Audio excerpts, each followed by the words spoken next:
Hi everyone. In this video I explain CBSE sample paper 24-25 science paper. I'll explain here, okay? But in science paper I'll focus only on the physics part. So for us the first physics question falls at question number 13, and the question is a ray strikes a concave mirror. So in which case the angle of incidence is coming 0. So we are asked to find out the correct option. We are given 4 options. The first one is the ray striking the mirror parallel to the axis. Second one, the ray strikes the principal axis obliquely at C. And next is the ray is striking at focus obliquely. And the last option is the ray is striking the principal axis obliquely at the pole of the mirror. So for solving this question, you should have a clear concept of normal incidence. Hope you all know it well. So normal incidence means what? The ray striking along the normal. That means angle of incidence is 0. So we are very clear about normal to a plane surface or a plane or a line.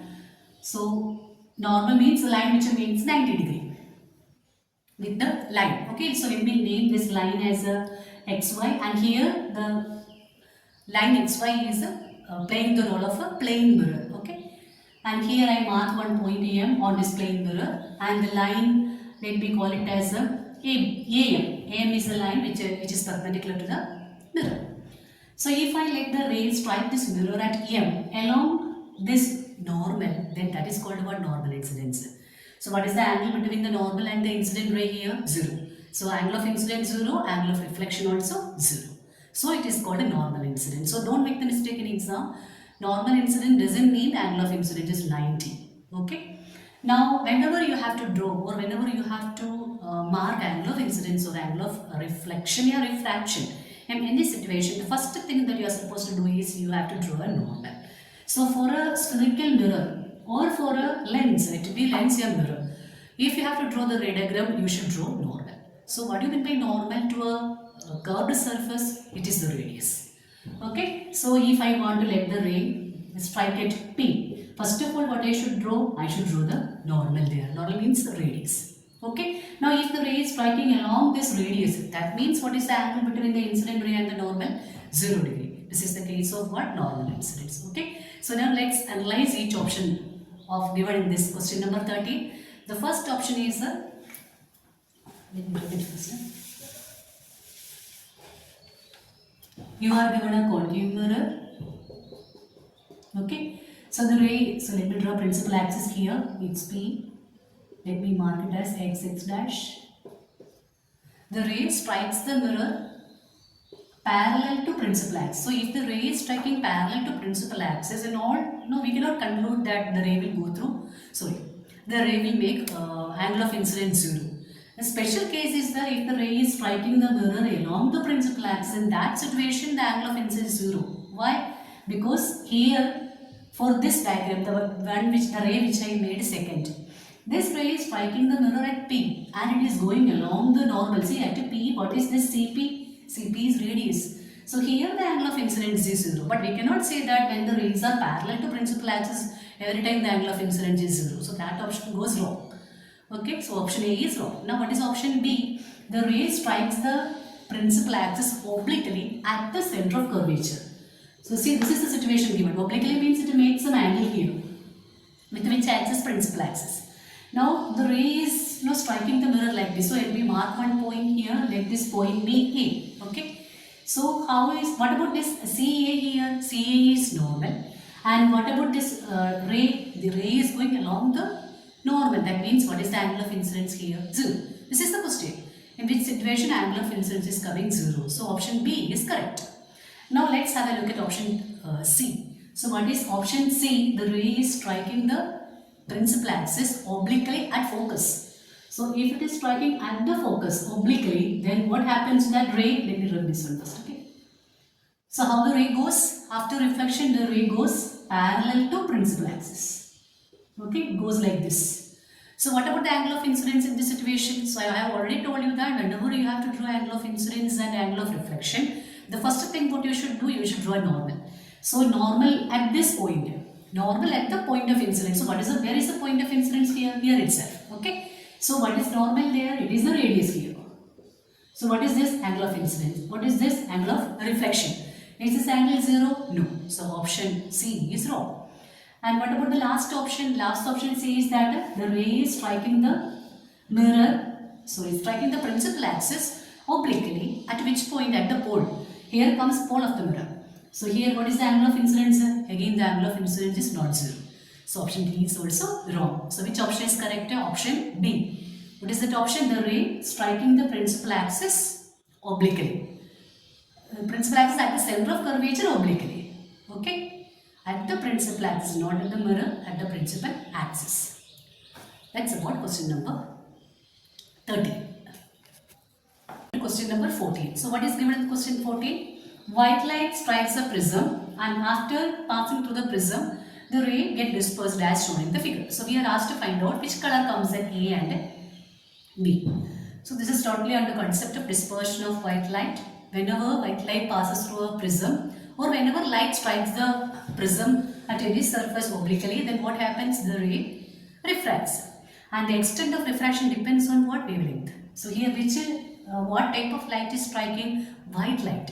White light has how many colors? 7 colors with geo.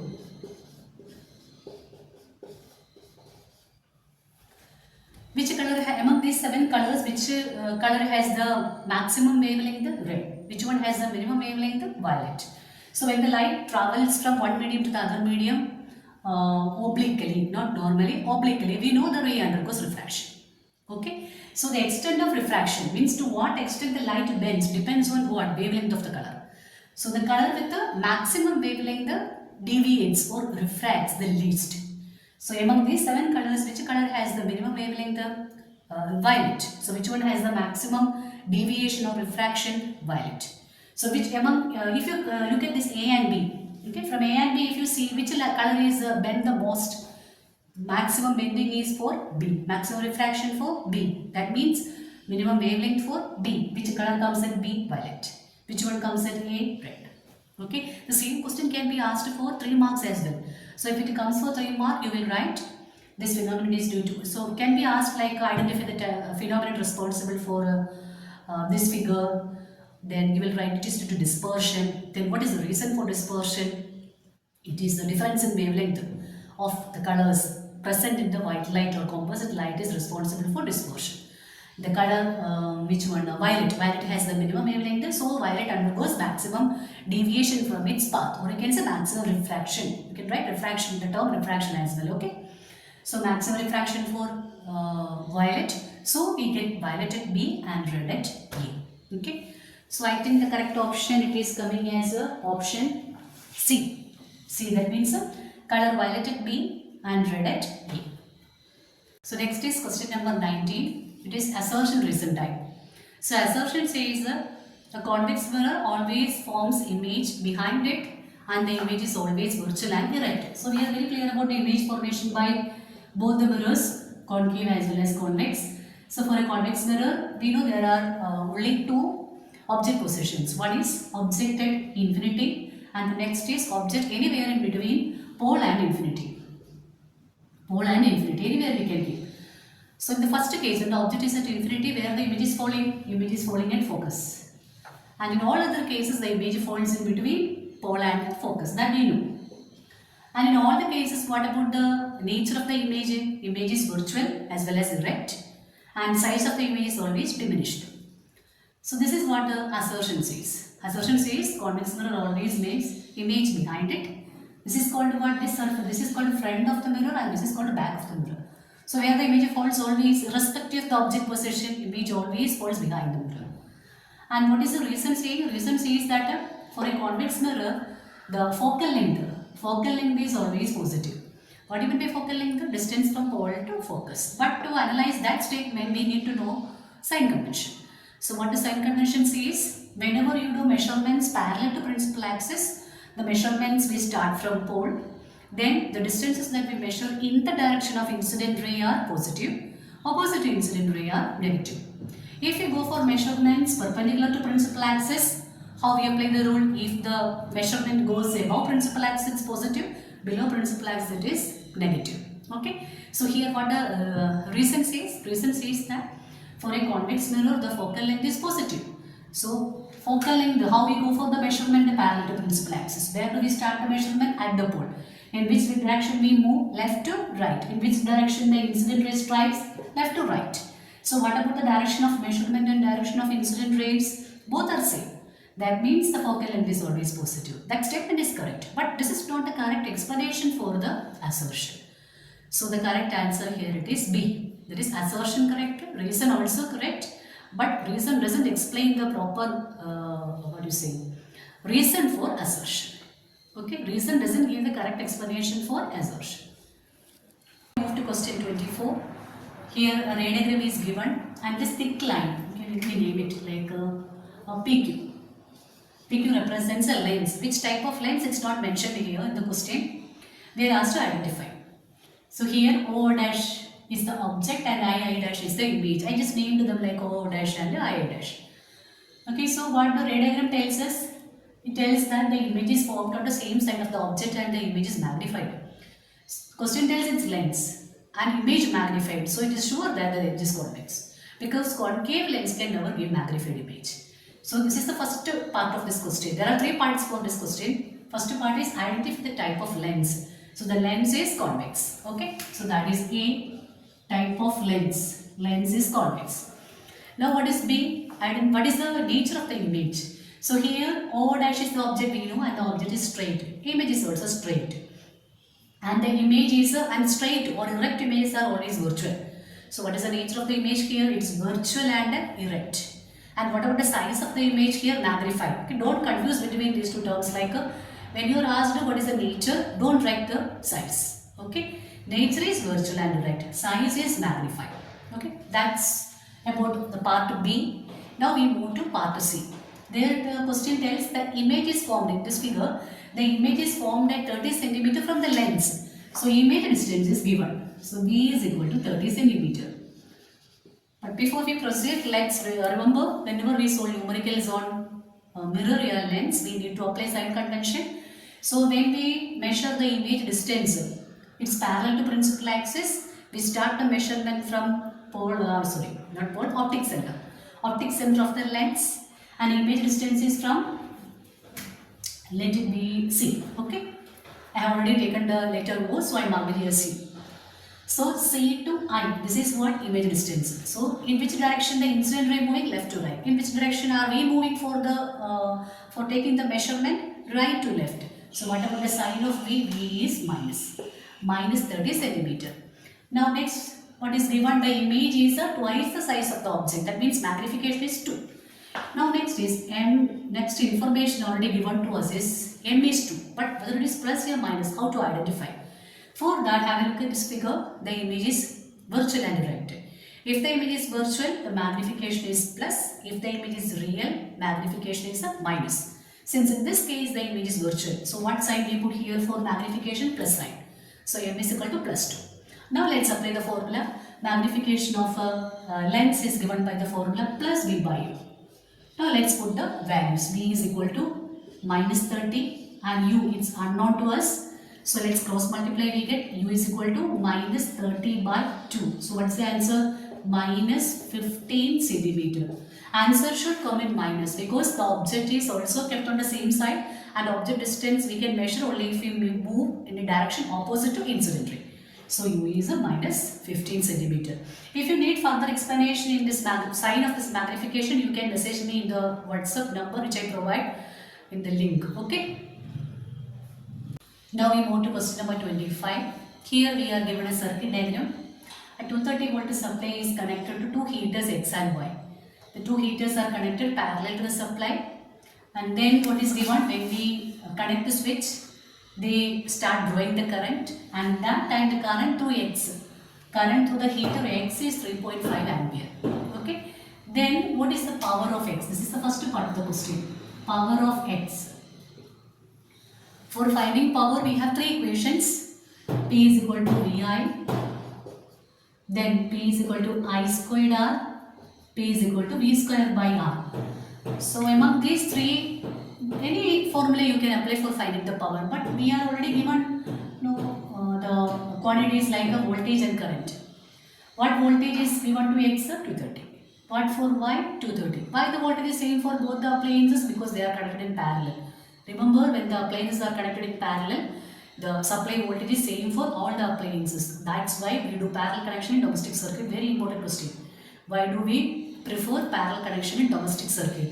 So that all appliances are getting same supply voltage. And the second thing is, if one appliance is damaged or if you switch off one appliance, it will not affect the working of other appliance if all are connected in parallel. Okay, can be asked for 2 marks. So what is given here? When you want to switch the current through X is to 3.5 ampere, then what is the power of X? That means the rate of work done or rate at which the energy is consumed by the heater. So let us take this equation directly so that given things are, the things, the voltage, current are already given. This also you can take, but here you need to find R first. Can you find R? You can. Apply Ohm's law. R equal to V by I. R equal to V by I. What is the supply voltage to the heater? 230. What current is flowing through heater? 3.5 ampere. Then you will get resistance. Then put the value there and go for power. But I am going to solve this using the formula VI. So P is equal to VI. Voltage is 230 and current is 3.5. Okay. You multiply this, you will get the answer in watt. Both the quantities, voltage and current, both are in SI units, so the power you will get in watt. Okay. Now what is the third part of the question? Sorry, second part, not third part. Question has only 2 parts. So second part is the resistance of X. It is double of resistance of Y. Okay. Then what is the current through Y? How much is IY? Current through Y. So here we need the help of Ohm's law. What is Ohm's law? V is equal to IR. Here, what is same for both voltage? Voltage is same for both the appliances. So, which appliance will take more current? The one with less resistance. How are these two related? Inversely. Very important. Resistance more, current less. Resistance less, current more. If resistance is doubled, current halved. Resistance tripled, current become 1/3. So, what is the relation between current and resistance? Inverse relation. Why is this equal sign replaced by proportional sign? Because there is V is constant. Whenever a constant is removed from an equation, the equal sign is replaced by proportional sign. It's very clear for you. In maths, I think you have already studied this type of relations. Okay. Okay, fine. Now you see. So, what about the resistance of X? Double of Y. Or we can say resistance of Y is half of X. You understand the meaning? Suppose resistance of Y is 50 ohm. Then what is resistance of X? 100 ohm. That is what the question says. We cannot put a number like this 50 and 100 when you write the answer. Just for your understanding, I put a specific value here. Okay? General way only we can write the answer because the question is general. Okay. So here resistance 50, 100. That means resistance of X is double of resistance of Y. Or we can say resistance of Y is half of resistance of X. That means current through Y is double of current through X. Okay. So here we are already given Ix. Ix is equal to 3.5 ampere. So Iy is double of current through X. Why? Because of this relation. This relation you should write here. As per Ohm's law, I proportion to 1 by R. Now you write I is equal to 3.5 ampere. Therefore, Iy is equal to 2 into 3.5. That means the answer comes 7 ampere. Or there is another way for solving or writing the answer. You can make two separate formulae like Ix is equal to 1 by Rs, Iy is equal to 1 by Ry, then Ix is known to you, then Rx and Ry relation, you know what is the relation, Rx is equal to 2Ry, then you divide both the equation, so that directly you will get the answer 7 ampere. Okay, either you go that way or you solve like this.